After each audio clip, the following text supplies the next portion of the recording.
নমস্কার বন্ধুরা, শুভ সকাল। এখন ঘড়ির কাঁটাতে বাজে 4:45, না 4:45। ঘুম থেকে উঠেছি 4:45। যেহেতু আমার ছোট মামা অনেক ভোর ভোর ওঠে, ভোরের পাখি তো, ওকে এখন ঘরের পাপার কাছে খেলতে দিয়ে এসে আমি বাইরের গেট খুলবো এবং বাইরের যে বাসি কাজকর্মগুলো আছে সেগুলোই এখন সারবো। আমাদের প্রত্যেক গৃহবধূর প্রথম কাজ হচ্ছে এটা, সকালবেলায় বাসি কাজকর্ম সারা হয়ে গেলে যেন অর্ধেক কাজ হয়েই গেল, আর বাকি অর্ধেক কাজ রান্না, তাতেই হয়ে যায়। তো এখন সকালবেলায় গেটটা খুলে দিলাম।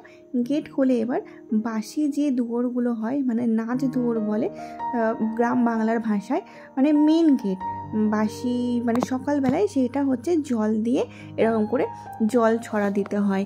জল ছড়াই বলে এটা গ্রাম বাংলাতে। আপনারা কি বলেন সেটা কিন্তু অবশ্যই কমেন্ট করে জানাবেন। তো বাসি ঘরে এরকম জল ছিটা দিয়ে আমি বাইরে ঝাড় দিয়ে, বাইরে যেগুলো আছে জল দিয়ে ভালো করে ধুয়ে নেব। ঘর ঝাড় দেওয়া আমার হয়ে গেছে। ঘর ঝাড় দিয়ে আমি এসেছি এখন বাইরের কাজগুলো করতে। ঘর ঝাড় দিয়ে ময়লাগুলো ফেলে দিয়ে বাইরেটাও একবার ঝাড় দিয়ে দিয়েছি। এবার পুরো উঠোন তো বলতে কিছু নেই, এই যে বাইরেটুকুনি এটা জল দিয়ে ধুয়ে দেবো, আর রাস্তার পাড়টাও আমি জল দিয়ে ধুয়ে দিই। মানে প্রত্যেক দিন এটা কাজ থাকেই।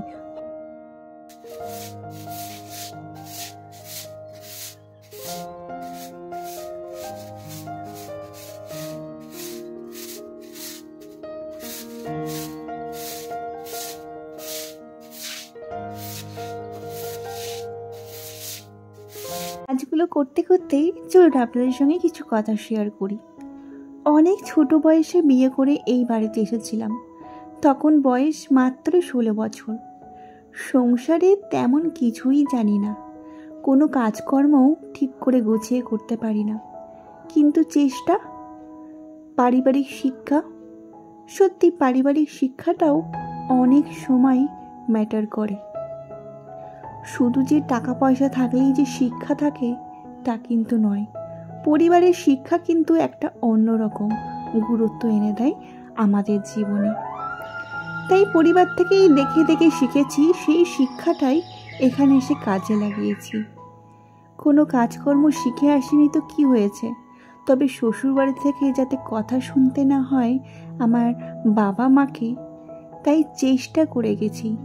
তাই তো আজকে পরিপূর্ণা নারী হয়ে উঠেছি, পুরো সংসারী হয়ে উঠেছি। যখন বিয়ে হয়ে এসেছিলাম তখন সেরকম কিছুই ছিল না সংসারে, তবে বুদ্ধি বলে না, বিদ্যার চেয়ে বুদ্ধি বড়। বুদ্ধি করে করে, সঞ্চয় করে করে আজকে সংসারের যাবতীয় জিনিস তৈরি করেছি। Everyone, good morning, welcome back to our channel. আপনাদের আবার একটা নতুন ভিডিও দিয়ে অনেক অনেক স্বাগত। তো মাম্মাকে নিয়ে এখন বেরিয়ে পড়েছি রাস্তায়, আর চারিদিকটা এখন কুয়াশা ভর্তি। আর দেখতে পাচ্ছেন ও কি করছে শোনো, একটা হাম দাও। ও খুব আনন্দ হচ্ছে, নাচছে আনন্দে। একটা হাম দিয়ে দাও। এখানে দাঁড়িয়ে আছি, তো রাস্তা দিয়ে সবাই যারা যাচ্ছে সবাই ওর সঙ্গে কথা বলছে, আর ও যাকেই দেখছে তার সঙ্গে হাসছে, মানে কথা বলছে, তারা ও হাসছে। আর সবাই বলছে যে তুমি কি আমাকে চেনো? ও আরো হাসছে। তুমি কি চেনো তুমি? হ্যাঁ, তো সব দিদিরা পড়তে যাচ্ছে, দাদারা পড়তে যাচ্ছে, তুমি পড়তে যাবে? হ্যাঁ, পড়তে যাবে তুমি? সবাই কখন পড়তে যাচ্ছে, যাবে তুমি? পড়তে যাবে? এই সবাই পড়তে যাচ্ছে, কাজে যাচ্ছে, মাছ ধরছে। আজকে এই জায়গায় দাঁড়িয়ে একটা জিনিস লক্ষ্য করছি, আপনি যত সুখে থাকবেন, আপনি নিজেকে পরিবর্তন করবেন, আপনি এগিয়ে যাওয়ার চেষ্টা করবেন, আপনাকে দেখে অনেক মানুষ হিংসা করবে। হিংসার জ্বালায় তারা জ্বলে পুড়ে আপনার সংসার ভাঙন ধরানোর চেষ্টা করবে। দেখবেন এখন এটাই বাস্তব, মানুষের সুখ সহ্য হয় না। সেরকম আমার ক্ষেত্রেও হয়।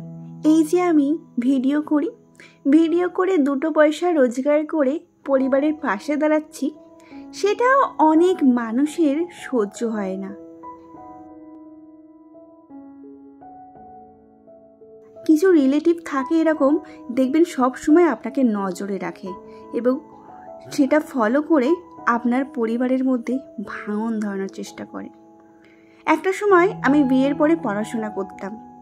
পড়াশোনা করার সময় জানেন, ওর এক বন্ধু ওকে বলেছিল, বউকে পড়াশোনা করাচ্ছ, কলেজে পাঠাচ্ছ, দেখো পাঠিও না, এখন সময় অনেক খারাপ। তারপর থেকে আমার পড়াশোনা বাড়ি থেকে বন্ধ করে দেওয়া হয়েছিল। তাহলে বুঝতে পারছেন এখনকার মানুষের মানসিকতাটা কোথায় নেমেছে। একটা মেয়ে বিয়ের পরেও পড়াশোনা চালিয়ে যেতে চাইছে, কিন্তু তাকে পড়াশোনা করতে দেওয়া হচ্ছে না। এই তো আমাদের সমাজ। পুজো হয়ে গেছে, সমস্ত কিছু হয়ে গেছে, শুধু রান্নাটা বাকি। আমার সমস্ত কাজ হয়ে গেছে, মানে ও 1.5 ঘন্টা টানা ঘুমিয়েছে, প্রিঞ্জা ছিল যেহেতু। তো এবার আমি বাকি কাজগুলো সারি, এবার যাবো রান্নাঘরে। তো চলো ভিডিওটা দেখতে থাকবো। মানে আমি এখনো মানে কি ঘরে ঢুকতে পারছি না, চুল আজরাতে পারিনি, মুখে ক্রিম ট্রিম কিচ্ছু লাগাতে পারিনি। তো মামাম ঘুম থেকে উঠে পড়েছে। মামামের খাওয়া তো রেডি করে রেখেছিলাম, ওটস। তো মামামকে এখন ওটসটা খাওয়াচ্ছে, আর মামাম কিন্তু ওটসটা খুব ভালো খায়, আর এটা ওর জন্য খুব ভালো, অনেকক্ষণ পেটটা ভার করে। রান্না করেছে এই যে আলুর চোখা বলে এটাকে, আলুর চোখা আছে, আর ভাত তো এখানে আছেই, ভাত। আর এটা হচ্ছে তেঁতোর ডাল, উচ্ছে দিয়ে ডাল হয়েছে, উচ্ছে দিয়ে মটর ডাল, ভীষণ প্রিয় আমার একটা খাবার, উচ্ছে দিয়ে মটর ডাল। এটা হচ্ছে আমার মা শিখিয়েছে, মায়ের হাতের রেসিপি। আর এখানে আছে যে লাউয়ের খোসা, লাউয়ের খোলা হচ্ছে ভাজা আছে, এখানে পাঁপড় ভাজা আছে যেহেতু নিরামিষ। আর এটা প্রিঞ্জার জন্য আছে ফ্যান, প্রিঞ্জা হচ্ছে ঘি দিয়ে ফ্যান দিয়ে ভাত খাবে। তো আজকের এই হচ্ছে একদম অল্প স্বল্প রেসিপি, একদম নর্মাল খাবার আজকে।